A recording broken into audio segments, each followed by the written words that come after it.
जो traders delivery based trading करते हैं, ये वीडियो उन लोगों के लिए खास है। तो अंत तक देखते रहना, तो आपको बहुत कुछ ट्रेडिंग स्किल में वैल्यू ऐड होने वाला है, ये मैं प्रॉमिस करता हूँ। क्योंकि ये वीडियो में ये डिस्कस करने वाले हैं कि कैसे अपना ट्रेडिंग एज फाइंड आउट करना है और उसके ऊपर रूल बेस्ड ट्रेडिंग करना है और कहाँ पे स्टॉप लॉस लगाना है, तो रिस्क रिवॉर्ड रेशियो कैसे मेंटेन करना है और कहाँ तक आपको ट्रेड नहीं काटना है, कितना पेशेंस रखना है। तो ये सारे चीज ये वीडियो में आपको एक्सप्लेनेशन मिलेगा बहुत सरल भाषा में। और ये जो वीडियो है, जो लोग डिलीवरी बेस्ड ट्रेडिंग करते हैं, मतलब जिसके पास थोड़ा बहुत अच्छा कैपिटल है, उन लोगों के लिए एज फाइंड आउट करना बहुत इंपॉर्टेंट एक रोल प्ले करता है। टेक्निकल एनालिसिस या एज 20% रोल प्ले करता है और 80% रोल प्ले करता है ट्रेडिंग साइकोलॉजी। तो ट्रेडिंग साइकोलॉजी के ऊपर मैंने वीडियो ऑलरेडी बनाया, मिल जाएगा ये चैनल पे। तो बहुत इजीली मैंने एक्सप्लेन किया। तो वो सारे पॉइंट्स यहाँ पे भी आप देख पा रहे हो। ये सारे पॉइंट्स के बारे में मैं बहुत अच्छे तरीके से एक्सप्लेन किया है। अभी नेक्स्ट जो सेकेंड चीज आता है कि एज फाइंड आउट करना, कि कहाँ पे पोटेंशियल लेवल ज्यादा रहता है कि आपका निर्धारित दिशा में प्राइस मूवमेंट हो सकता है। वो चीज अगर आप ठीक से समझ पाओगे तो आपका ऑलरेडी ट्रेडिंग स्किल में वैल्यू ऐड होगा। आप अच्छा खासा रिस्क रिवॉर्ड रेशियो मेंटेन कर पाओगे। मैं प्राइस एक्शन ट्रेडर हूँ, इसके लिए आपको ये वीडियो में कोई भी लैगिंग इंडिकेटर नहीं मिलेगा। तो सिर्फ प्राइस एक्शन स्ट्रेटेजी के ऊपर बेस करके कैसे ट्रेडिंग करना है, और ट्रेडिंग मेथड जितना सिंपल होगा उतना ही ज्यादा प्रॉफिटेबल है। क्योंकि बहुत सारा ऐसा मिलियन डॉलर पे ट्रेडिंग करता है, कोई सिंपल ट्रेंड लाइन के ऊपर ट्रेडिंग करता है। तो ट्रेडिंग मेथड सिंपल होना चाहिए। तो जो बाद बाकी जो चीज है, जो ट्रेडिंग साइकोलॉजी है, उसके ऊपर आप ज्यादा ध्यान दे पाओगे। तो ये मेन बात है। तो चलो अभी चार्ट पे समझ लेंगे तो आपको बहुत अच्छा से क्लियरिटी आ जाएगा। तो एग्जाम्पल के तौर पे यहाँ पे S&P 500 इंडेक्स का मैं डेली चार्ट लिया। तो एज कैसे फाइंड आउट करना है कि कहाँ पे प्रोबेबिलिटी ज्यादा है कि प्राइस मूवमेंट आपका निर्धारित दिशा में जाएगा। एक पॉइंट है, यहाँ पे मैं मार्किंग कर देता हूँ।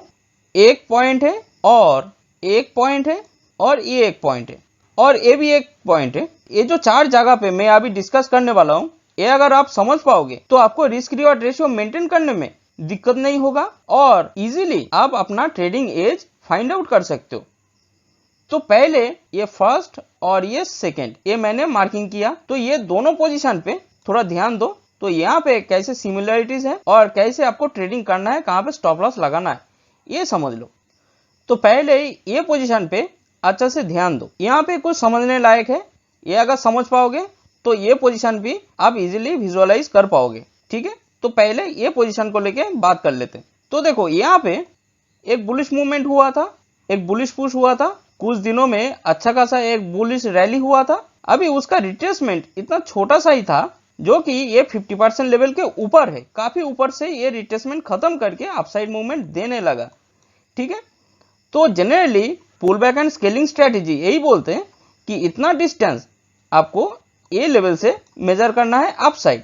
तो मान लो ऐसा एक लेवल होता है, मैं मैनुअली मार्किंग कर रहा हूँ, थोड़ा इधर उधर हो सकता है, फिर भी ऐसा ऑलमोस्ट ऐसा एक लेवल होता है कि इतना छोटा सा रिट्रेसमेंट करके अपसाइड मूवमेंट दे रहा है। अगर बुल्स का स्ट्रेंथ सही रहता तो ये लेवल तो ये टेस्ट करने वाला है। अभी देखो, प्राइस यहाँ पे आया मैक्सिमम। ये लेवल पे आने के बाद फर्स्ट एक बियरिश पुश दिया, जो कि ये सेकेंड जो बुलिश पुश फॉर्मेशन हुआ था, इसका 50% के नीचे आके क्लोजिंग दिया ये रेड कैंडल। तब क्या समझना है कि ये डिस्टेंस अभी फिलअप करने में बहुत ज्यादा दिक्कत होने वाला है। ठीक है, तो यहाँ पे आपको पता चला कि बुल्स का स्ट्रेंथ कम हुआ और बेयर का स्ट्रेंथ थोड़ा शो कर रहा है। थोड़ा धीरे धीरे बेयर का स्ट्रेंथ बढ़ रहा है। अभी देखो, ये रिट्रेसमेंट ए लेवल तक आया था। ये जो बुलिश मूवमेंट दे रहा था, इसका रिट्रेसमेंट ए लेवल तक आया और ए लेवल पे आने के बाद फिर एक अपसाइड मूवमेंट देने लगा, लेकिन मैक्सिमम ये पोजीशन पे आया। और ये जो थर्ड जो बुलिश पुश फॉर्मेशन हुआ, ये थर्ड बुलिश पुश का जब 50% के नीचे ये रेड कैंडल क्लोजिंग दे रहा है, तब आपको क्या समझना है कि ये जो गैप है, ये गैप ये बिल्कुल फिलअप नहीं कर पाएगा। पॉसिबिलिटी बहुत कम है। और ये जो सेकेंड पुश का डिस्टेंस अगर आप ये रिट्रेसमेंट जोन से मेजर करोगे अपसाइड में,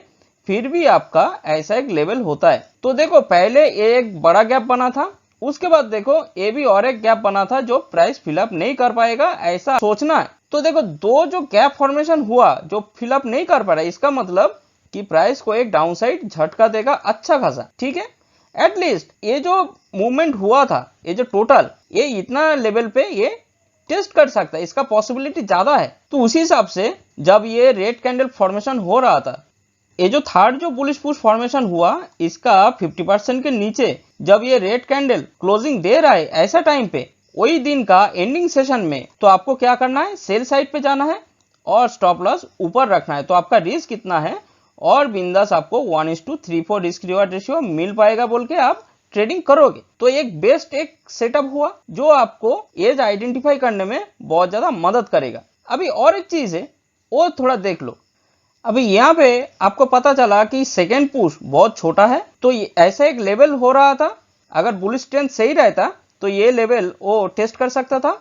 लेकिन उससे पहले क्या हुआ कि ये जो सेकेंड बुलिश पुश है 50% के नीचे जब क्लोजिंग दिया, तब आपको लगा कि अभी तो ये ट्रेंड रिवर्सल का एक साइन दे सकता है। तो ये सोच के भी आप क्या करोगे, ये जो रिट्रेसमेंट है, ये जितना फ्लक्चुएशन हुआ था, प्राइस फ्लक्चुएशन हुआ था, ये रिट्रेसमेंट का, ये बियरिश पुश का अगर 50% जब हो रहा है, तो ऐसा पोजीशन पे भी अगर आप सेलिंग करोगे, आपका स्टॉप लॉस ऊपर रखोगे, तभी आप अच्छा खासा ट्रेड ले सकते हो। तो आप दो तरीके से ट्रेडिंग कर सकते हो। अभी यहाँ पे सेम चीज है, यहाँ पे अभी समझ लो। देखो, तो एक बुलिश पुश फॉर्मेशन हुआ था, ये बुलिश पुश फॉर्मेशन होने के बाद ये रिट्रेसमेंट किया था इतना छोटा सा, ये रिट्रेसमेंट किया जो कि 50% लेवल के बहुत ज्यादा ऊपर से रिट्रेसमेंट खत्म करके अपसाइड मूवमेंट देने लगा था। लेकिन देखो, ये इतना ही सेकेंड बुलिश पुश फॉर्मेशन करने के बाद ये रेड कैंडलस्टिक फॉर्मेशन हुआ, काफी नीचे आके क्लोजिंग दिया। तब आपको ये मालूम पड़ा कि ये ट्रेंड रिवर्सल का एक साइन दे सकता है, क्योंकि आप पहले स्केलिंग किया,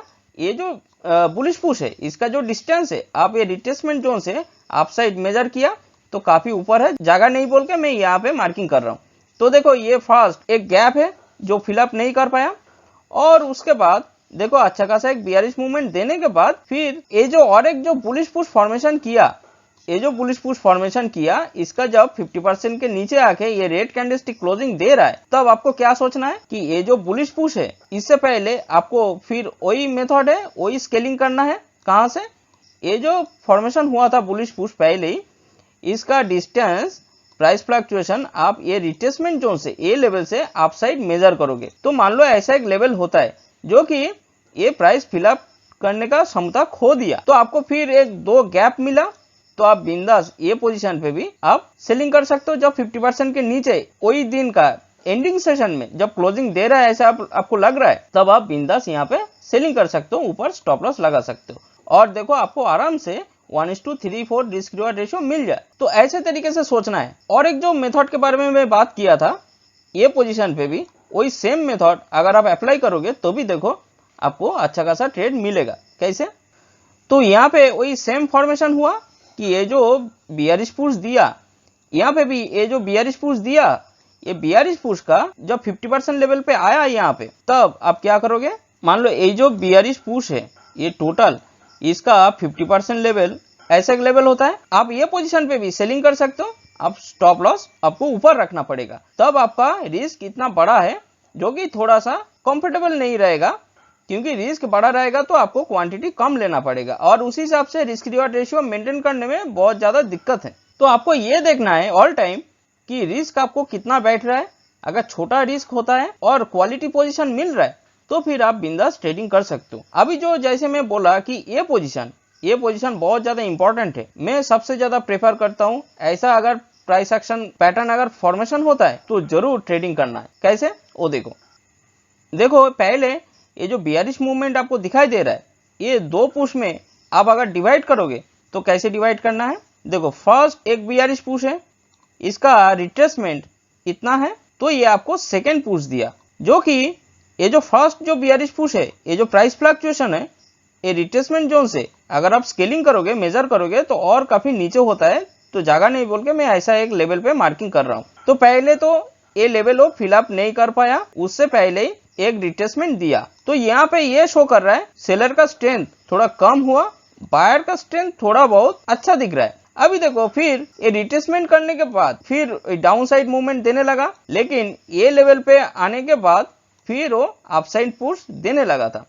तो अभी क्या करना है, ये जो सेकेंड जो पुश है बियरिश पुश, ये सेकेंड पुश का जितना प्राइस फ्लक्चुएशन हुआ था उतना डिस्टेंस आपको ए लेवल से डाउन साइड मेजर करना है। तो और काफी नीचे है तो जगह नहीं बोल के मैं ये लेवल पे मार्किंग कर रहा हूँ। देखो ये लेवल भी वो फिलअप नहीं कर पाया, मतलब बायर का स्ट्रेंथ धीरे धीरे बढ़ रहा है, ये समझने का। फिर देखो ये रिट्रेसमेंट ये लेवल पे खत्म करके और एक बार डाउन साइड मूवमेंट देने लगा, जो कि अब ये जो थर्ड पुश है, थर्ड बियरिश पुश, ये थर्ड बियरिश पुश का रिट्रेसमेंट इतना है, तो रिट्रेसमेंट जोन से अगर आप डाउन साइड मेजर करोगे तो ऐसा एक लेवल होता है मान लो। और ये जो फोर्थ बियरिश पुश फॉर्मेशन हुआ, ये फोर्थ बियरिश पुश का 50% के ऊपर जब ये ग्रीन कैंडलस्टिक यहाँ पे क्लोजिंग कर रहा है, तब आपको क्या समझना है कि ये जो डिस्टेंस है, ये डिस्टेंस भी वो फिलअप नहीं कर पा रहा है। और ये जो 3 अटेम्प्ट में आपको ये धीरे धीरे पता चला कि बायर का स्ट्रेंथ ज्यादा है, तो आप बिंदास ये पोजीशन पे बाइंग कर सकते हो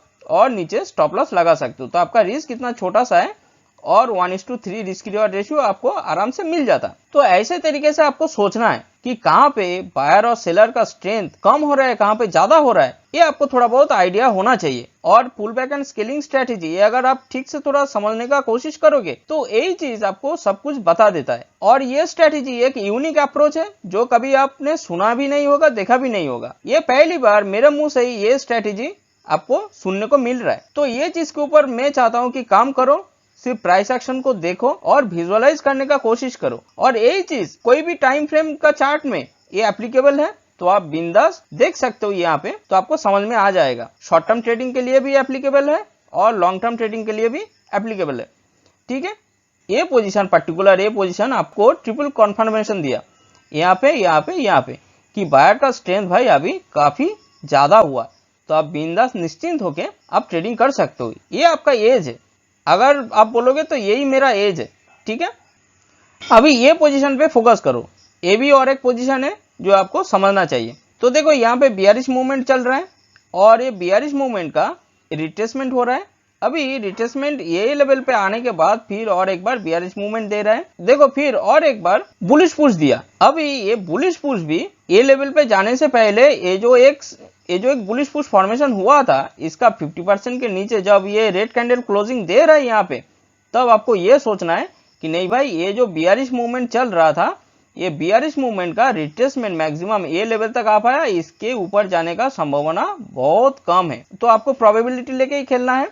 तो आप ये पोजीशन पे अगर आपको मिला, आप बिंदास ट्रेडिंग कर सकते हो सेल साइड में। तो आपका रिस्क कितना रहेगा और अपकमिंग रिवॉर्ड आप 1:3 करके बिंदास निकल सकते हो। अभी नेक्स्ट और एक चार्ट पे चलते हैं तो आपको और अच्छा से समझ में आ जाएगा। तो उसका ही एक्सटेंडेड चार्ट है, तो आप ये पोजीशन पे समझ लो। देखो पहले एक तो बियरिश मूवमेंट हो रहा था अच्छा खासा, बियरिश मूवमेंट होने के बाद एक रिट्रेसमेंट किया ए लेवल पे, ये रिट्रेसमेंट खत्म करके एक डाउनसाइड मूवमेंट दिया जो कि ए लेवल तक आ पाया था। ये जो बियरिश मूवमेंट है इसका प्राइस फ्लक्चुएशन और ज्यादा था, यहाँ पे स्क्रीनशॉट पे आया नहीं, तो इसका डिस्टेंस और ज्यादा है, एक्चुअली और ज्यादा है। तो ऐसा एक लेवल होता है, मैंने छोटा सा एक मार्किंग कर दिया, यहाँ पे होता है जो कि पहले आपको इंडिकेशन मिला कि प्राइस फिलअप नहीं कर पाया ये गैप। तो यहाँ पे सेलर का स्ट्रेंथ थोड़ा कम हुआ है, बायर का स्ट्रेंथ थोड़ा बढ़ रहा है, ये आपको समझ में आया। फिर ये रिट्रेसमेंट किया, फिर ये लेवल तक आने के बाद फिर देखो एक डाउनसाइड मूवमेंट दिया। ये डाउनसाइड मूवमेंट देने के बाद देखो इसका 50% के ऊपर एक ग्रीन कैंडलस्टिक क्लोजिंग दिया। तो आपको क्या सोचना है कि ये जो अभी सेकेंड जो बियरिश पुश फॉर्मेशन हुआ था इतना लेवल तक, ये डिस्टेंस आपको ये लेवल से मेजर करना है डाउन साइड में। तो मान लो ऐसा एक लेवल होता है, ठीक है। तो आपको और एक इंडिकेशन मिला कि ये गैप भी ये फिलअप नहीं कर पाएगा, तो एक सेकेंड कॉन्फर्मेशन दिया कि बायर का स्ट्रेंथ थोड़ा ज्यादा है, ठीक है। फिर ये रिट्रेसमेंट खत्म करके देखो और एक बार बियरिश मूवमेंट देने का कोशिश किया, लेकिन इस बार भी वही सेम चीज हुआ कि ये जो लेटेस्ट जो बियरिश पुश फॉर्मेशन हुआ और इसका 50% के ऊपर जब ये ग्रीन कैंडलस्टिक क्लोजिंग दिया, तब आपको क्या सोचना है कि नहीं भाई अभी और एक गैप ये फिलअप नहीं कर पाएगा प्राइस, तो आप निश्चिंत होकर ये पोजीशन पे आप बाइंग कर सकते हो। और आपको ये ट्रिपल कॉन्फर्मेशन मिला तो आप बिंदास निश्चिंत होकर यहाँ पे रिस्क लेके, ये इतना रिस्क लेके आप बिंदास ट्रेडिंग कर सकते हो। तो देखो आपको अच्छा खासा एक मूवमेंट दे रहा है। तो ऐसे ही आपका खुद का ट्रेडिंग एज निकालना चाहिए, फाइंड आउट करना चाहिए और आपको प्रोबेबिलिटी बेस्ड ये जो गेम है ये गेम को अच्छा से प्ले करना है बस। और ट्रेडिंग साइकोलॉजी के ऊपर, ट्रेड मैनेजमेंट, मनी मैनेजमेंट, इसके ये सब के ऊपर आपको ज्यादा ध्यान देना है। और ऐसे प्राइस एक्शन के ऊपर ये जो ट्रेंड रिवर्सल का जो इंडिकेशन है, कैसे प्राइस एक्शन के थ्रू में आपको विजुअलाइज करना है, कैसे ट्रेड लेना है, कैसे स्टॉप लॉस लगाना है, ये सब पूरा डिटेलिंग आपको मिल जाएगा ये चैनल पे। तो थोड़ा देखते रहो तो आपको बहुत ज़्यादा फायदा मिलेगा। तो चलो, हरे कृष्णा।